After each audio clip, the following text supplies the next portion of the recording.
and welcome to another episode of Preparing for the Unexpected. I'm your host, Alex Fullick, and as always, we like to talk about things related to disaster recovery, business continuity, crisis management, COVID, anything that's relatable to those subjects, anything that helps you, your organization, your community plan for and respond to and overcome adverse situations. If you'd like to be a guest on the show or have us address a topic, please feel free, send me an email. On YouTube, you do have my LinkedIn profile link in the description. I'm the only Alex Fullick on there, so I'm pretty easy to find. And in Voice America, you can go to the show's graphic page. Underneath the graphic, there is a little button that says send the host an email, and I do respond to everything. Longtime listeners and newly watchers, you should know that there's a couple of people I tend to talk to every so often about what's going on and some new ways of thinking. And I don't think they need much of an introduction because a lot of people know who they are now. I'd like to welcome back to the show Mark Armour and Dr. David Lindstedt. Guys, welcome back. Thank you, Alex. Good to be here. I think it's your fifth appearance on the show now. Nice. That sounds about right. Yeah, that sounds about right. And see, do we get a prize after? Yeah, after five? Hey, like SNL. You know, when you get on five times jacket, and you're hosting, then like you get a special, like a smoking jacket. I think something would be. Yeah, like the one I've got. Yeah, with a little good. embroidery on it there. You know, hey, it's in the mail. I'll be on the lookout. So, what's been happening, guys? Geez, there's, well, a lot has been happening, but let's say, what changed for you guys in 2020, or what has been changing for you guys in 2020 into 2021? So for me, obviously, I think personally the same as everybody else, right? I've had to contend with lockdowns and the loss of all of my fun outlets like concerts and movies and sports and all that stuff. But I will say on kind of the work front, things have been going relatively well. I mean, I am happy to say that I've never loved my job more. I've never felt I've delivered more value than where I am and what I'm doing. I've never felt I work for a better group of people than I currently do. So nothing significantly changed. What I could say is in 2020, obviously we've been responding to the global pandemic. At the same time, we've had numerous other events affecting us in multiple countries and multiple markets, but that hasn't prevented me or the team that I work with from continuing to improve our capabilities and build on what we've been doing over the past several years. So that's been rewarding. That's been good, and thank goodness again because of all the anxiety and stress that we've all had to deal with this past year. David, for you? I guess on a personal level, you know, if you can wake up in the morning and the family's alive and healthy and you have a job, everything else is gravy. So, you know, I guess it's been just good enough. Still always waiting for the other shoe to drop, and with the mutations that we're seeing coming through and the slowness of the vaccine rollout. I mean, I think we see the light at the end of the tunnel. Is it 6 months away? Is it 12 months away? And will I live to see it? We'll see. In light of all of that, just as an FYI, because Mark, you mentioned lockdowns, as of midnight last night here in Ontario, we're in emergency lockdown. Ooh. So because our numbers just started going, skyrocketing. So we're now in emergency lockdown. So good luck. Yeah, well, luckily I'm at home all the time anyway, so it's not as much of a change for me, but still it's I know it's difficult for a lot of people. With Adaptive, I have noticed, and I've actually interviewed a few people for YouTube and Voice America now that seem to be quoting you guys. So, yeah, like 2 years ago, 2.5, I forget when we first spoke, there was so much objection to what you guys were saying. So what's been changing? What are you seeing changing now? I think same as you. I think there's a much broader awareness of adaptive business continuity. One of the things I've actually been busy with is my evenings and weekends. I've been doing presentations and podcasts like this one, webinars, participating in panel discussions. And it seems like there's a lot more interest, and a lot of people who maybe in the past had heard of Adaptive, maybe they formulated opinion, are actually starting to reach out, and they're actually starting to genuinely take some interest in what we're saying and what we're promoting. And I've seen a lot of people now who are kind of turning around, and as you've seen and experienced, are now actually starting to promote some of what we've been talking about ourselves. So it's been good, and I think in 2021 that's probably only going to accelerate. Why do you think that the change is, happening now? I can't help but think it's been the results of this past year, right? I think a lot of organizations and probably a lot of individuals struggled this past year. At the same time, even those who didn't, I think people are starting to see that what they focused on that provided benefit versus some of the things that they've tried to do and tried to develop that hasn't provided any value in responding to this event has opened some eyes. I think people are kind of already on board. They've kind of started actively taking on or performing some of the things that we recommend. And then I think some of the folks who perhaps weren't familiar with what we did, or they felt that we weren't providing anything significantly new to the profession, are really starting to see, okay, this is not just something that you kind of put in parallel to the other stuff that we've been doing, but it really is or should be the primary focus of what we do and the means by which we work and we operate. So I think 2020 has provided its challenges, but to a degree, it's also provided its opportunities. It's forced people to be creative, to be innovative, to think outside the box. And I think in doing so, when people then stumble back upon the adaptive principles and what we've talked about, they've said, oh, well, now I kind of understand now. Let me dive a little bit deeper into this, and maybe reach out to folks like yourself and to David and I. Well, David, do you have anything to add? Not significantly. I've been thinking more about like complex systems and the Cynefin model of complexity and those types of things. David Snowden just finally came out with, I think, the first book on Cynefin in the last couple of months. So anyway, so who knows why this, why now, what kind of traction, those types of things. But I think the world is an increasingly complex place with the political things going on, with the way that COVID is a dynamic system in itself that feeds back on itself and is iterative, all non-linear, all these things going on right now. And I think too, we also have, organizations are moving forward with lean and with agile and with Six Sigma and with entrepreneurialism, all the things that we've been talking about and that we've built from the ground up into Adaptive. And I think a lot of these things are just coming together. We have organizations that are reaching out to us now. They're like, hey, we're a lean organization. We use agile. We want to deliver rapid results. We want to have, and this sort of the long linear traditional models that we have for doing business continuity might work in the simple and complicated known environments. But when you make that shift over to a very complex system that these are big organizations and businesses and governments and cities and lives and communities are, that doesn't work. You need a different approach to deal and try and plan for complex and adverse situations and circumstances. Well, I think it's interesting that throughout COVID, that there doesn't seem to be a lot of talk about, one of those key cornerstones, those dreaded three letters, BIA. It doesn't seem to be at the forefront of any discussions right now. And yet, when Adaptive first came along, everybody said that's the cornerstone. Every disaster, that's what we got to look at. Well, COVID came along and seems to have turned that on its head, because that's not the word.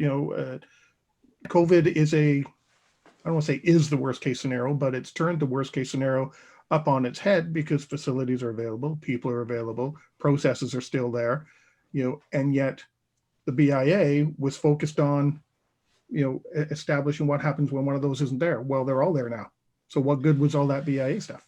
Yeah, there aren't many people standing up and saying, thank goodness we had the BIA. We would have been lost without it.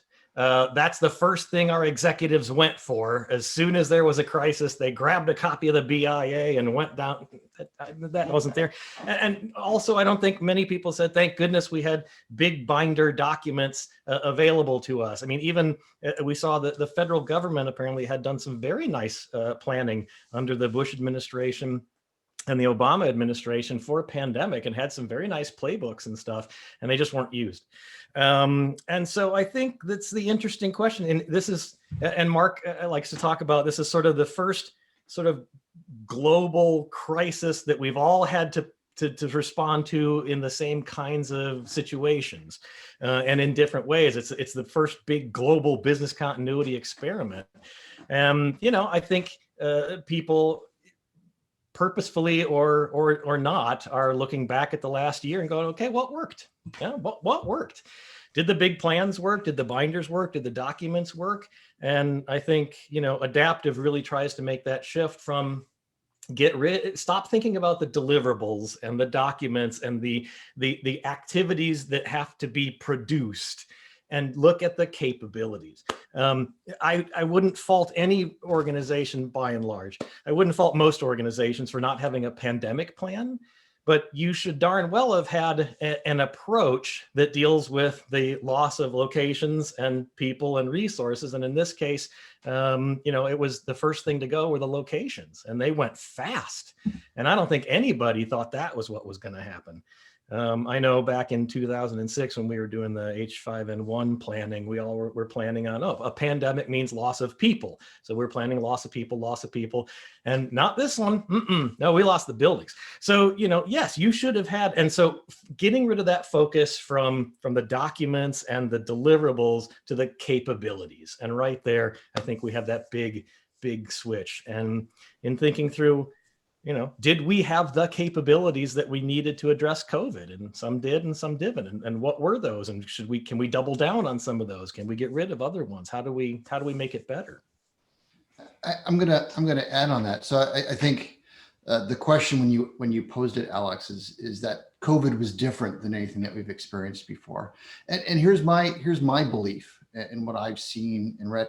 I've been in business continuity for 18 years.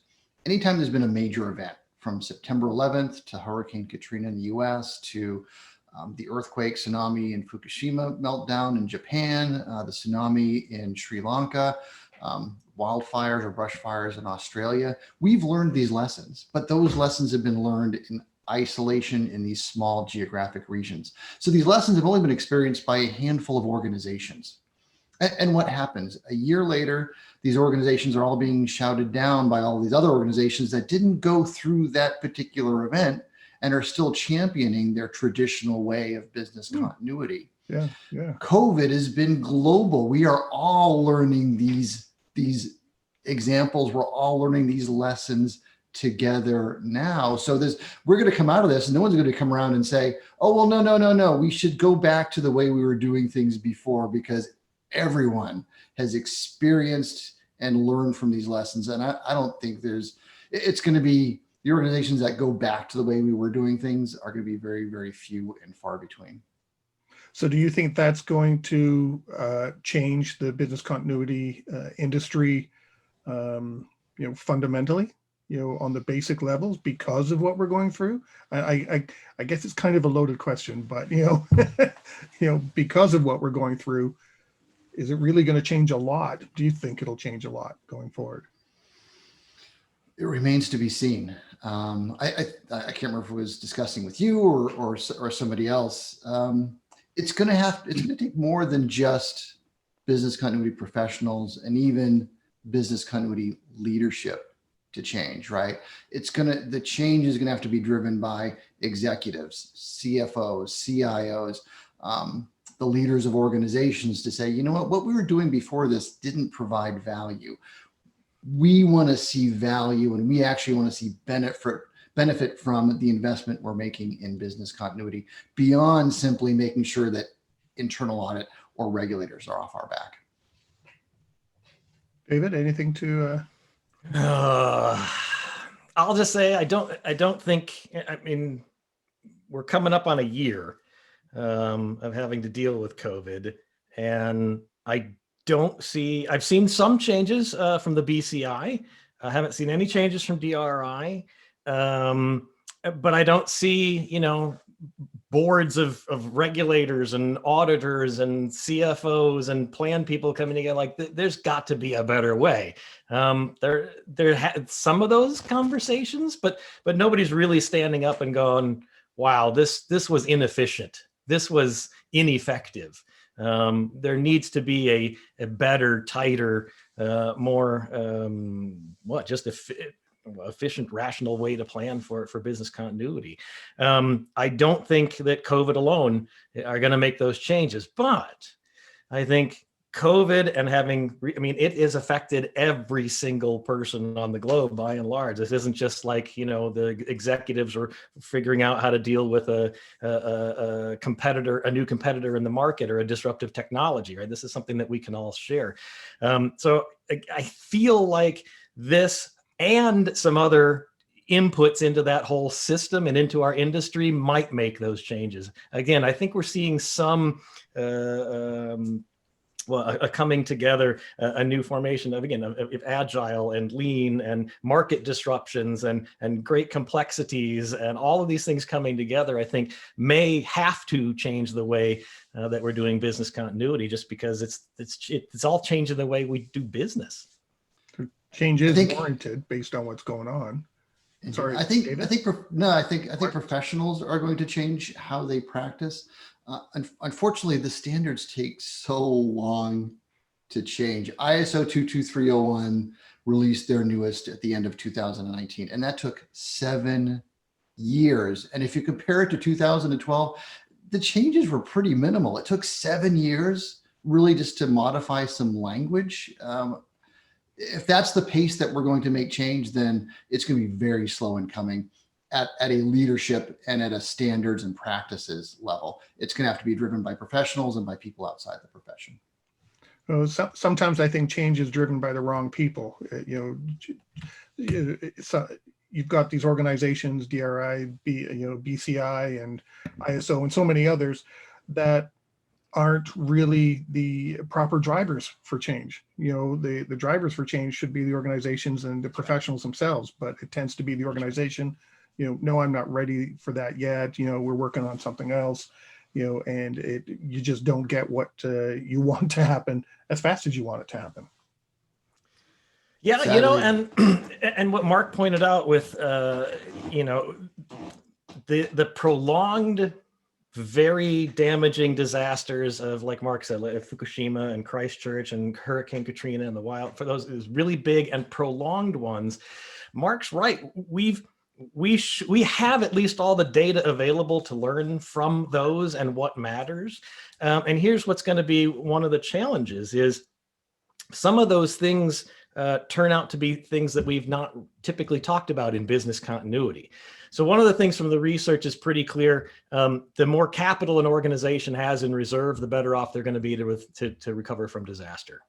That's not a business continuity professional's pitch, but it probably should be. The other couple of things are just the infrastructure in the area, right? If the infrastructure has held up and can be repaired quickly, that also helps with the coming back. That's not something under our control. But here's one that is under our control, which is the empathy and the soft skills and the active listening and the caring and I'll just sort of say the soft skills of leadership and management and frontline people working with customers. That is absolutely one of the factors in managing prolonged disasters, including morale. If people have a bad morale going into a disaster, there is a 50%, and this is the research that came out of the Christchurch, some of the Christchurch research, there's a 50% flight risk. People that don't feel appreciated before a disaster typically don't feel more appreciated during a disaster. And they'll stay for a little while to get people through that bit, but after they feel relaxed enough they leave. So things like soft skills, active listening, leadership, empathy, mirroring, all of these pieces together, and being able to deal with the morale issues. And Mark and I have talked before about empowerment. Right? It's clear, and the research from the military shows this, and research from sports teams and airlines, right? You want to have the guiding principles for what a department needs to do, what an organization needs to do to recover, but they've got to have the empowerment to be able to make decisions and take actions on their own. You can't tell what the best way to react to the disaster is going to be. You've got to give the people the flexibility within guidelines and guide rails of how to address the situation as it unfolds. Mark, do you have anything to add? No, I think that's spot on. I think there's some opportunities to talk about how we can demonstrate the value of business continuity and how we actually measure the value of business continuity, along with all the things that David mentioned. These are all things that are measurable, and they're not simply a measurement based on conformity to a standard, right? We're not simply saying, did you perform a BIA? Did you write a plan? Has it been reviewed and approved? No, these are concrete measures that academic research demonstrates actually contributes to improved outcomes when disruptions and disasters occurred. If we can measure these, then we can improve them, right? And we can continue to measure and demonstrate the improvements that we're making. So, but I don't want to go too far into those particular weeds unless you want me Well, to. I do have a few questions for you in the next segment. So Perfect. You got me thinking about different disaster triggers. You know, a lot of practitioners and organizations, we always have to think about different scenarios. But when it came to COVID, things just kind of snap of a finger, you know, governments, either local or federal, and organizational leadership just said, as of such and such, you're going home. You know, so do we need to change our thoughts on different scenarios that, hey, things could happen at any time. You know, we can't just look in the future for 100-year flood and be prepared for it, you know? Indeed. I think the trap that we tend to get into in the business continuity and really any preparedness discipline, whether it's emergency management or crisis management, is this belief that just because we can anticipate or predict some kind of event or threat, that's all we need to do.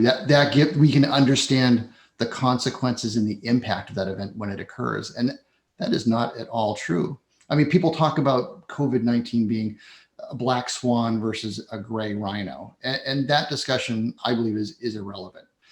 Whether we saw this coming, and we know a lot of people in the profession are now saying, I told you so, and we should have been better prepared, blah, blah, blah.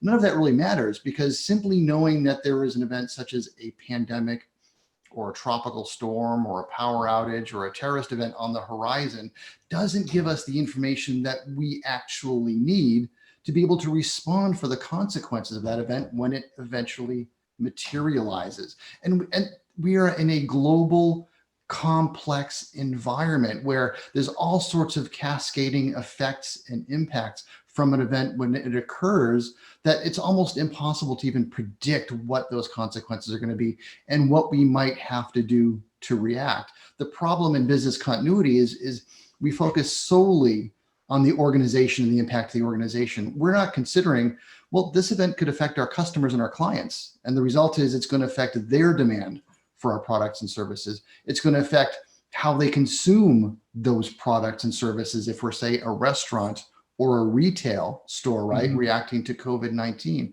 So we kind of need to get this concept of we're predicting risks and anticipating the consequences out of our mind, and instead think of building the competence and the ability for the organization to respond and recover collaboratively when these events occur with those unintended consequences and how best to respond. And again, that is achieved through all the capabilities that David talked about earlier. It's the empathy, it's the collaboration, it's the agility, it's the capacity and the resource availability. David, do you have anything to add? Man, that is such a rich topic. I mean, Mark's really onto something here. And I don't think we've and even I'm starting to just digest. I've heard him talk about this just a couple of times now, and even I'm just starting to digest. He's really onto something in that, you know, everyone said, you know, we've been saying a pandemic could happen. We've been saying this can happen. We've been saying, yes, we've saying all sorts of bad things can happen. But that doesn't help us prepare for how it's going to happen and what the impacts are going to be. And that's really interesting because what that means is that, you know, again, we all would have prepared for those who really prepared for the pandemic. You know, nobody, I'm guessing, was going to foresee that the different ways that different governments responded in enforcing certain rules and locking things down or opening things up.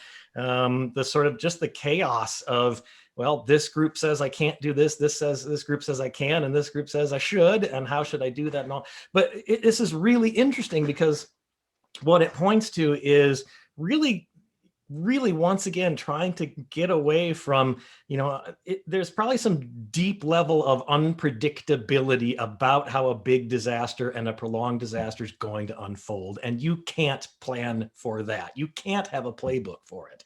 What you can do is have the capabilities there that will allow you, again, the guardrails, the guiding principles, the objectives that you're going to have, the mission of each one of the departments as it goes into the organization as a whole. So you can make decisions, you can take actions, you can be flexible, all of those things together. That's how you're going to have to prepare.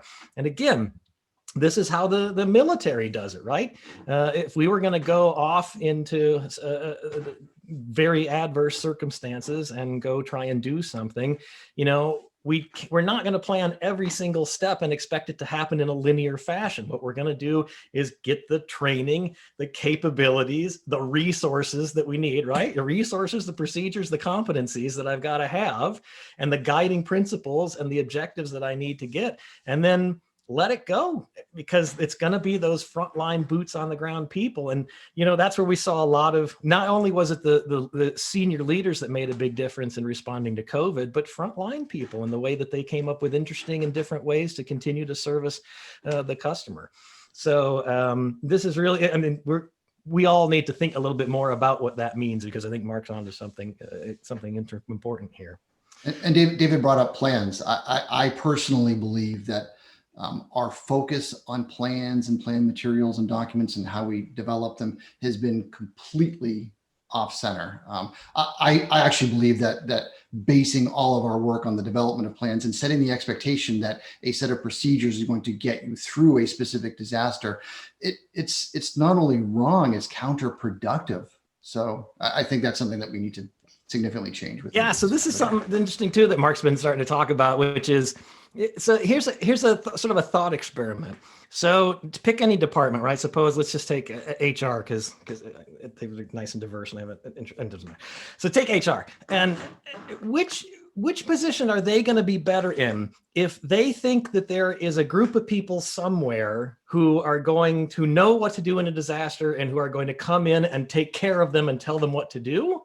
Or to say, no, that stuff doesn't exist here. You know, you're going to kind of be on your own and you're going to have to figure those things out. It's like the mindset that a lot of people are in that, if I can shelter in place for 72 hours, then FEMA will come and help me. Somebody will come to my rescue if I can just do nothing successfully for 72 hours, and then the government will come in and help me.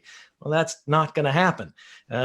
Maybe happen, but you can't count on that. So it's an interesting thought to think maybe the idea of having a small group that's at a senior level that has documents on business continuity and the plan to respond may well be counterproductive. It might actually be better to say, no, you know, you are each responsible. We are all responsible for what we're going to do to continue our services under adverse and complex situations. And well, Alex, maybe go ahead. After the break, we can talk about, look, those adverse and complex situations don't have to be natural disasters. They can be mergers and acquisitions. They can be disruptors in the marketplace. They can be new competitors. We need to think differently about, I think, what business continuity is preparing us for. I think some of the from what you're saying with the chats that we have and all those awareness sessions that we have, we've kind of ingrained it, I think, into some people. This is the way it happens. You know, here's the binder, follow the binder. And then when something happens outside of that, there's a struggle, you know, to try and respond appropriately. You know, we've kind of taken the traditional approach sometimes has taken the ability for people to be agile and adaptive to a situation, because you both have said before, even today probably, you know, it doesn't unfold the way you want it to, you know, or you wish it, you know, would unfold. You know, it's a disaster is unpredictable. So why are we trying to plan and respond as though it is? Yep. And, you know, Exactly. Alex, now you're onto another interesting point, which, you know, maybe we have to be a bit more nuanced about how we think of different types of disasters. You know, prolonged disasters have some different characteristics about them than the more acute and short-term ones in their impact, their effects, the kinds of things that help get you through those things. And again, there may be some very significant differences between sort of disasters that are relatively simple or complicated, but don't move over to the complex or chaotic. And if that kind of modeling is right, the kinds of things you need to do to manage a simple or complicated problem are different than the kinds of things you need to do to manage a complex or chaotic problem. And maybe we need to be a bit more nuanced in the way that we plan for those kinds of different impacts. Mark, do you have anything to add to that? Or No, David is spot on. It's really just a fundamental change in how we think about business continuity. It's not defining some target that we all march towards. It's understanding better where we currently stand and the options available to us to improve where we're standing to be in a better position tomorrow. Those are two completely different approaches and mindsets to business continuity. And I think until we wrap our heads around that, it's going to be a struggle. And let's face it, you talked about, you know, we kind of have this whole structure within business continuity, and it's driven by the certification organizations that basically pounds this concept of it's this life cycle that enables us to develop plans, and then we test and practice those plans. That's really counterproductive to our genuine mission, which should be to basically improve the capabilities and better prepare the individuals and the teams in the organization to respond to a wide variety of impacts and issues and consequences that can't be predicted and whose broader impact we can't possibly know. I've been speaking with a few people on the show recently, and they've said that business continuity needs to get more involved with risk management procedures and looking at risk differently. Do you have any thoughts on that? I do. Do you want me to start, David? I think we get into trouble when we try to conflate preparedness and risk management. Risk management are the things that we can kind of do to deal with the risks and the threats that are known, right? We can, if the options are there and we have the resources to devote to them, we can limit the possibility of them occurring or reduce the impact when they do occur. Business continuity and preparedness is solely focused on when that risk materializes. What are we going to do? And I think my honest belief is that the business continuity profession, or the business continuity profession's focus on risk management is a terrible distraction, right? It's less time devoted to preparedness. And my feeling is time and effort devoted to risk management is time taken away from preparedness, and vice versa. There's no one activity you can perform that accomplishes both missions. And if business continuity is going to concern itself with risk management and mitigation, that's going to be a whole bunch of people that are going to be poorly prepared when those risks and those issues materialize. That's my feeling. And the only thing I will add is the business continuity profession is woefully unaware of the discussions and the debates that are actually occurring in the risk management discipline. There's operational and organizational risk management that has kind of a traditional business continuity approach to risk management, and they are at odds with a more robust quantitative risk management approach that I think that the true thought leaders and the true leaders of that profession are advocating and promoting. And if we don't understand that, we're going to get this all wrong. So not only are we taking time away from preparedness, but even our approach to risk management is bad and terrible and going to result in just bad decisions and bad risk management. David, you have anything to add? I can't really speak to risk management. It's not my area of expertise. I will only say that it probably makes sense from a categorical view to say there are probably things you need to do to try and prevent the bad thing from happening. And then there's things you need to do to prepare the organization for the manifestation of those bad things if it does happen anyway. I think that's the purview of risk management to try and prevent it, and the purview of business continuity to prepare you to deal with it. And I think then that sort of lays out the proper framework of what should be done. That's about all I can really say on that. Okay, I think Mark said it well. If we are focusing on risk, then we're still sticking to that same thing of responding to known stuff, because, risk deals with the stuff we know about. So we're not really moving forward. We're actually muddying the waters more. David, you started to talk about some soft skills that we may want to consider in business continuity.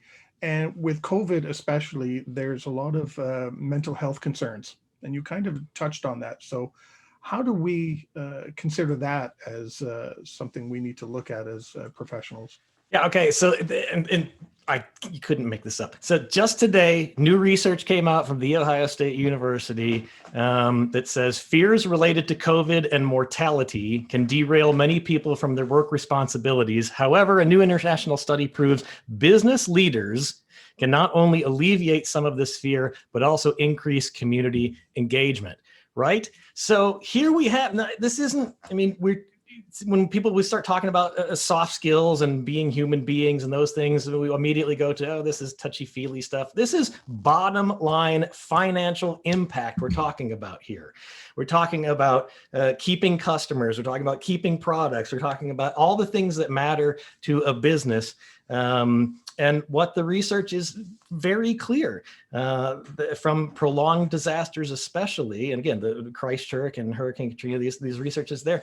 The more empathetic that leaders can be, the more they show real, genuine care for their employees, and then a load of soft skills that go with that, right? The better that frontline people can listen to their customers and do active listening and feedback and really try and hear what they're saying, because it's the customers that have to, it's the frontline staff typically that are out there supporting the customers, answering the phones, writing the emails. And again, and the ability to make decisions, to take initiative. And let's think about creativity and innovation, right? The solutions to the problems that are coming up in our world now are not simple solutions. We're going to have to try and experiment with little things, see what's working, see what's not working, change those. What worked in the first month of COVID is not what works in the third month and is not what works now. All of these are different. And so you really have this very human element to business continuity that nobody wants to talk about, and nobody wants to go to leadership about it because it's messy and it's human and but it's a bottom line financial issue that has to be dealt with. And so, yes, not just mental health, but creativity and innovation and problem solving and active listening and care and all of that put together is a huge piece. And look, but that's isn't that contradictory to some of the things they tell us we should be doing, like asking questions in BIAs and and things like that? Doesn't that almost sound as though it's the opposite? Yes, and that worries me too, because you want to play like you practice, right? And if we're preparing people to respond to disasters by filling in specific numbers and answering specific questions and doing, it makes it sound like, oh, in the disaster, what you'll do is answer specific questions, fill in specific numbers. That's not right. what we do in disasters is improvise and create and fail and succeed, and it's messy. And we should be creating preparedness in that same way, right? We should be trying different things. Right? We should, gamifications and videos and emotional intelligence and design thinking and all the things. We should be bringing these things to the planning, the preparation sessions, so that people see this is how disasters are going to be, and you need to think in these types of terms. Mark, you looked like you were going to jump in there at one point. Do you have anything? No, David is spot on as usual. The only thing I'll add, right, is I think we can't simply think of, to the point that you made originally, like employee well-being and emotional safety and all that stuff. We can't simply think of this in terms of COVID-19, and for two reasons. We don't know what the next event's going to be. And the other reason is we can't wait to think about these things when the disaster occurs. It's already too late. These are things we need to think about now. If employee well-being, if psychological safety, if diversity, if these are not priorities within the organization before the event, it's going to be harder to make them priorities after the event. And they're only going to exacerbate the problems and the issues that you're going to experience when that event occurs. The other thing that I kind of want to add too, right, is obviously Dave and I are talking about a lot of big things that involve like HR and IT and agile, DevOps, adaptability, innovation, diversity. I think a lot of people might come away thinking, well, we want business continuity professionals to be experts in all these areas. And I don't think that's necessarily what we have to be. I think if we understand this, we can pull in the resources that are experts in things like safety, human resources, health and well-being. We can pull in the resources that we need around innovation and agility.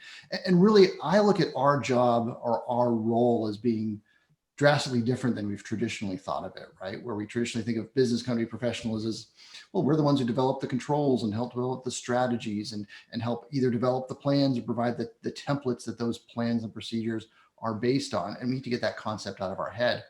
What our role really should be is helping to illustrate and paint a picture for leadership and managers and supervisors and employees within the organization that helps them to understand those capabilities, right? So we can illustrate, hey, here's where we are in terms of empathy. Here's where we are in terms of empowerment and delegating authority. Here's where we are in terms of trust within the organization. Here's the capacity we have in terms of the resources and the capital and the individuals that we might need to rely on in response to an event.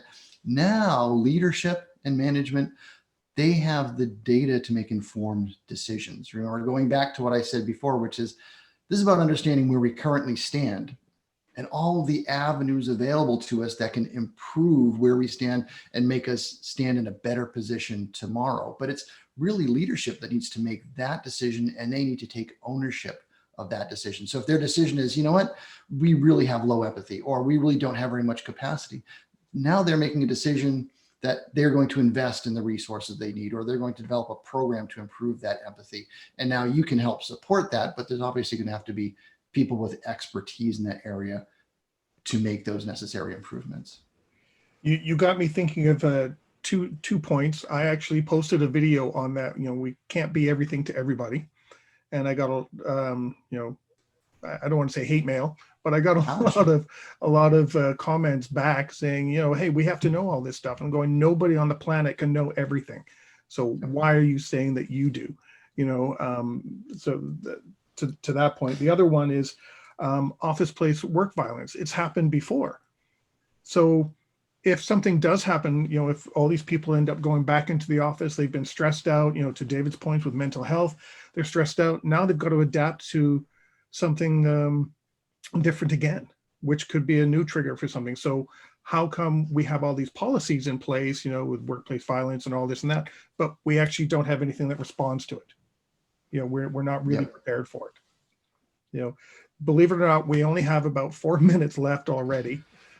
Time just flies when I talk to you guys. So Mark, do you want to take a minute and a half for any final thoughts? And then David, you with any final thoughts? final thoughts to leave our listeners with? Maybe just to reiterate what I mentioned before, which is I think if any of this resonates with you, whether you're familiar with adaptive or not, I think the key is not just to understand the individual principles, or that we're simply getting away from methodology, or that we shouldn't do a VIA. Really understand that this is a fundamental rethinking of what business continuity is and how it's achieved. And if you're going to take any steps, it's in changing your mindset around business continuity and how it should be practiced. David? Just there are many analogies and instances of the kind of things that we're talking about here in the changes that we're trying to make in the industry. And the one I'm most familiar with is project management. You know, look, project management came out of the aerospace, particularly and defense, 1950s, 1970s. And the methodology was inputs and outputs and calculations, and all very dry and all stuff I could do at my desk and typing in things. And now project management has realized, look, if you can't motivate people, if you can't get people to do what they want, if you can't get the things across, if you don't have the soft skills, that stuff will not, you have to have both. And to think about now, project management was seen as sort of like a lower middle management, but in changing the conversation in project management, instead of deliverables to value, project management continues to rise inside of the organization, because instead of following inputs and outputs to make certain deliverables, if now we're partnering with the customer, we're creating value, that's going to be much more important and helpful to the organization. And on that, we've come to the end of the show. Guys, it's always great talking to you. I know we had an agenda, and I think we touched on one or two of the points, and that's it. So, you know, that's why I love talking with you guys, because we never really follow a script. It was always still good discussion. Always a pleasure, Alec. Always a pleasure. So thanks again. I just wanted to remind everyone, if you do want to learn more about Adaptive, you guys have a website too, right? And you have a certification training course, of which I took and have my certification. So check out, it's AdaptiveBC. AdaptiveBCP.org. Yeah. I knew I was going to get it wrong. AdaptiveBCP.org. Check it out. Lots of great information, and you get to talk to these guys too. So thanks again, everyone. And in the meantime, stay prepared. Thanks, Alex. If you liked that video, thumbs up. If you didn't like that video, thumbs down. But leave a message and let me know what your thoughts are. If you'd like to be a guest on the show to talk about something related to business continuity, disaster management, COVID, personal well-being, anything that's relatable to those subjects, you can reach me through my LinkedIn profile, which is in the video description. And of course, don't forget to subscribe. In the meantime, stay prepared, everybody.